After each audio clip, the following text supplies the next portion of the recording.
उत्तर प्रदेश में जिला पंचायत अध्यक्ष के चुनाव के बाद ब्लॉक प्रमुख के चुनाव में भी बीजेपी को बड़ी जीत मिली है। बीजेपी की जीत के बाद मुख्यमंत्री योगी आदित्यनाथ ने विजयी प्रत्याशियों और बीजेपी कार्यकर्ताओं को बधाई दी। योगी आदित्यनाथ ने कहा कि ये जीत पीएम मोदी के मार्गदर्शन का परिणाम है। पीएम की प्रेरणा से हम लोग काम कर रहे हैं। ये जीत उनकी ही नीतियों की जीत है। केंद्रीय नेतृत्व के मार्गदर्शन में प्रदेश संगठन और सरकार ने मिलकर के जन जन तक उन योजनाओं को बिना भेदभाव के पहुंचाने का कार्य किया। त्रिस्तरीय पंचायत चुनाव के परिणाम उसके जीवंत उदाहरण है। यूपी में ब्लॉक अध्यक्ष के चुनाव के दौरान कई जिलों में हिंसक झड़प हुई। कई शहरों में बीजेपी और समाजवादी पार्टी के कार्यकर्ता आमने सामने आ गए और पुलिस को बल प्रयोग करना पड़ा। चुनाव में हिंसा को लेकर विपक्षी दलों ने योगी सरकार पर हमला बोला। विपक्ष ने सवाल किया कि शांतिपूर्ण मतदान के सारे दावे कैसे फेल हो गए। अलवर गैंगरेप केस के बाद बीजेपी ने गहलोत सरकार पर महिला सुरक्षा के मुद्दे पर हमला बोला है। राज्यवर्धन सिंह राठौर ने कहा कि राजस्थान में महिलाओं के खिलाफ अपराध लगातार बढ़ रहे हैं, लेकिन गहलोत सरकार इन्हें रोकने के लिए कोई कदम नहीं उठा रही है। राजस्थान में बीते 6 महीने में रेप के केस 30% तक बढ़े हैं, जबकि पिछले साल की तुलना में अपहरण के मामलों में 37% का इजाफा हुआ है। एक के बाद एक वहां पर ऐसे घिनौनी करतूतें हुई हैं और मैं आपको आप ही के द्वारा जो लिखी हुई खबरें हैं वो दिखा रहा हूं। 38% increase in crime against women. और मैं तो उसी क्षेत्र से आता हूं, तो मैं आपको बतला देता हूं जो उनका बचाव है कि हमने केस करना आसान कर दिया, ऐसा नहीं है। केस करने के लिए भी वहां पर जनप्रतिनिधियों को जाना पड़ता है। 6 महीने में दुष्कर्म की वारदातें 30% बढ़ गई। पिछले 30 दिन में ही 550 केसेस आए। पिछले 30 दिन के अंदर 550 केस।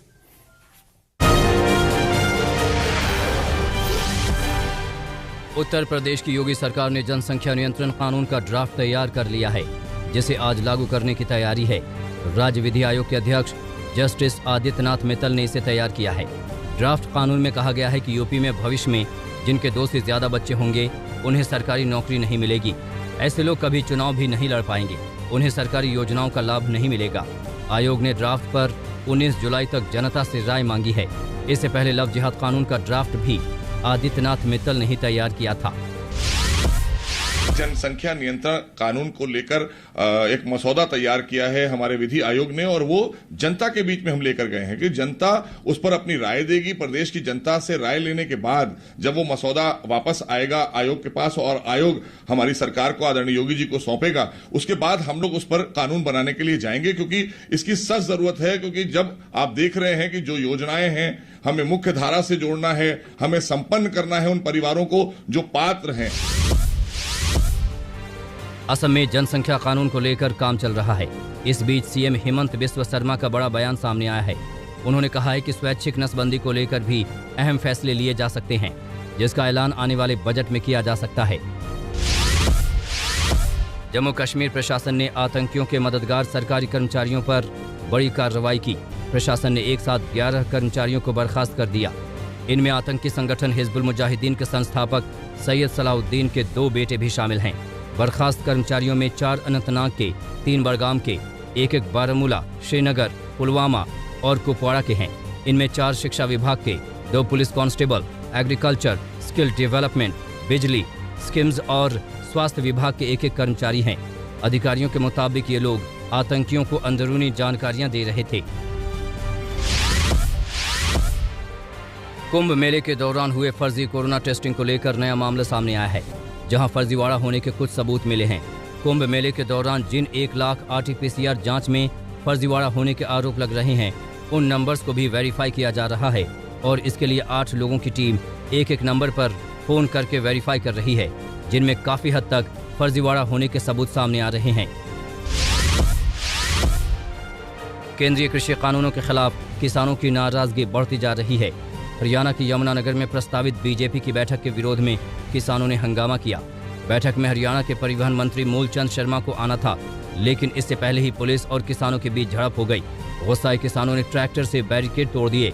कई किसान बैरिकेड के ऊपर चढ़ गए।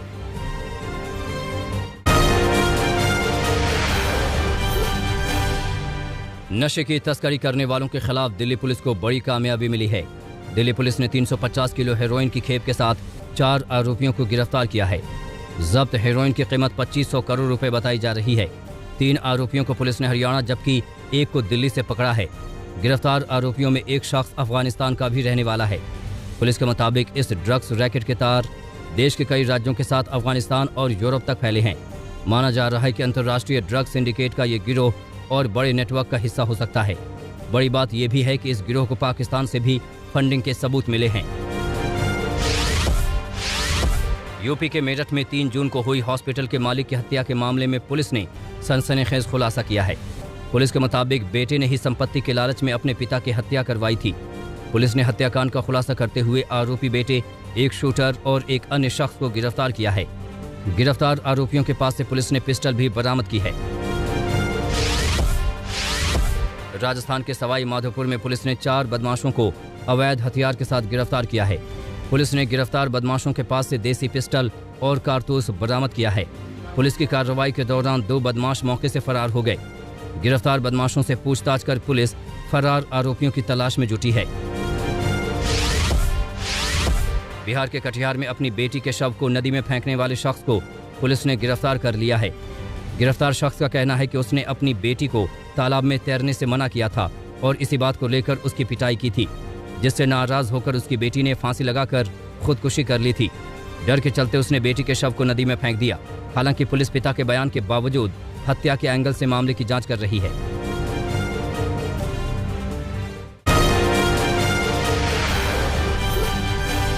आज यूरो कप का फाइनल मैच है। फाइनल मैच में इंग्लैंड और इटली के बीच मुकाबला होना है। इंग्लैंड के सामने चुनौती बड़ी है क्योंकि इटली की टीम लगातार जीत हासिल करती आ रही है। इंग्लैंड के लिए ये मैच खास इसलिए है क्योंकि 1966 के बाद पहली बार वो किसी टूर्नामेंट के फाइनल तक पहुंची है। इंग्लैंड 2018 वर्ल्ड कप में भी सेमीफाइनल में हारकर बाहर हो गई थी। इंग्लैंड के लिए पहली बार यूरो कप का खिताब जीतने का मौका है। मैच लंदन में हो रहा है, इसलिए इंग्लैंड की टीम को घरेलू दर्शकों का साथ मिलेगा। आज विंबलडन फाइनल में सर्बिया के नोवाक जोकोविच और इटली के मैटियो बेरेटिनी का मुकाबला है। बेरेटिनी विंबलडन फाइनल में अपने पहले ग्रैंड स्लैम को हासिल करने की कोशिश करेंगे। इस टूर्नामेंट में पहली बार महिला एम्पायर होंगी। क्रोएशिया की 43 साल की मारिया चिचैक आज के मुकाबले में अंपायरिंग करेंगी। अर्जेंटीना ने कोपा अमेरिका कप जीत लिया है। थोड़ी देर पहले खेले गए फाइनल मुकाबले में अर्जेंटीना ने डिफेंडिंग चैंपियन ब्राजील को 1-0 से शिकस्त दी। उसके स्टार मिडफील्डर एनहल डी मारिया ने 22वें मिनट में गोल दागकर अपनी टीम को बढ़त दिलाई थी। दूसरे हाफ में दोनों टीमों ने आक्रामक खेल का प्रदर्शन किया, लेकिन खिलाड़ी एक भी गोल करने में नाकाम रहे। दोनों टीमों के 9 खिलाड़ियों को येलो कार्ड दिखाया गया। अर्जेंटीना ने यह खिताब 15वीं बार जीता है। श्रीलंका टीम के कैंप में कोरोना के 2 मामले सामने आने के बाद 6 मैचों की सीमित ओवरों की सीरीज के कार्यक्रम में बदलाव किए गए हैं। भारत के साथ अब पहला वनडे मैच 13 जुलाई की बजाय 18 जुलाई को होगा। बीसीसीआई के अधिकारियों ने इसकी पुष्टि की है। टोक्यो ओलंपिक में हिस्सा लेने वाले खिलाड़ियों के लिए ऐलान किया गया है कि स्वर्ण पदक जीतने पर 3 करोड़ का इनाम दिया जाएगा। रजत पदक जीतने वाले खिलाड़ियों को 2 करोड़ और कांस्य पदक जीतने पर 1 करोड़ रुपए की राशि दी जाएगी। पदक जीतने वाले खिलाड़ियों के कोच को भी 10 लाख रुपए दिए जाएंगे।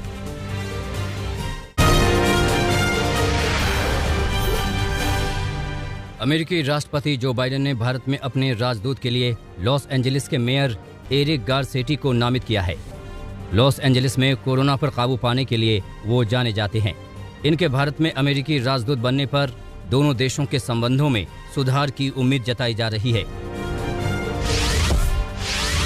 अमेरिका के ओलंपिया स्थित यूनाइटेड चर्च में तेज गर्मी से मरने वाले लोगों को श्रद्धांजलि दी गई।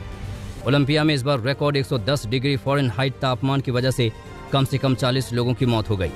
पूरे अमेरिका में इस बार बढ़ते पारे से मरने वालों का आंकड़ा 200 के पार पहुंच गया है। हैती के पोर्ट ऑफ प्रिंस स्थित अमेरिकी दूतावास का प्रदर्शनकारियों ने घेराव किया। हजारों की संख्या में लोग पहुंचकर राष्ट्रपति जोवेनेल मोइस की हत्या के खिलाफ विरोध जताया। हैती के मौजूदा पीएम के मदद मांगने के प्रस्ताव को अमेरिका द्वारा ठुकराने और राष्ट्रपति की हत्या में 2 अमेरिकियों के शामिल होने के बाद पोर्ट ऑफ प्रिंस में बवाल मचा है। यूरोपीय देश लिथुआनिया ने बेलारूस सीमा पर 550 किलोमीटर लंबा घेरा बनाया है। लिथुआनिया के बॉर्डर गार्ड ने तस्वीरें साझा की हैं। अगस्त 2020 में हुए बेलारूस चुनाव के बाद से पड़ोसी देश लिथुआनिया के साथ संबंध बिगड़ता जा रहा है। लिथुआनिया बेलारूस के राष्ट्रपति अलेक्जेंडर लुकाशेंको के चुनाव में मनमानी करने पर विरोध जता रहा है।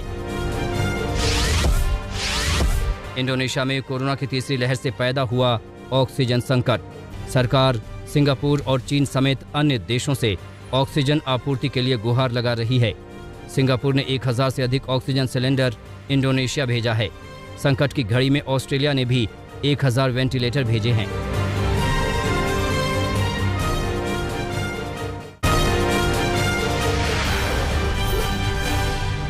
ऑस्ट्रेलियाई राज्य न्यू साउथ वेल्स में कोरोना के मामलों में अचानक बढ़ोतरी हो गई। पिछले 24 घंटों में राज्य में कोरोना के 50 से अधिक घरेलू मामले सामने आए हैं। अकेले सिडनी में 16 मामले आने से हड़कंप मच गया है। प्रशासन ने किसी भी तरह के सार्वजनिक समारोह पर पाबंदी लगा दी है। दुनिया में 40,37,000 से अधिक लोगों की कोरोना से जान चली गई है। महामारी से संक्रमितों का आंकड़ा 18 करोड़ 69 लाख के पार पहुंच चुका है। अब तक 18 करोड़ से भी अधिक लोगों ने इस वायरस को मात दी है। स्पेन के मोहम्मद कातिर ने डायमंड लीग में सिर्फ 3 मिनट 28 सेकंड में 1500 मीटर रेस में अव्वल आकर बड़ा रिकॉर्ड बनाया है।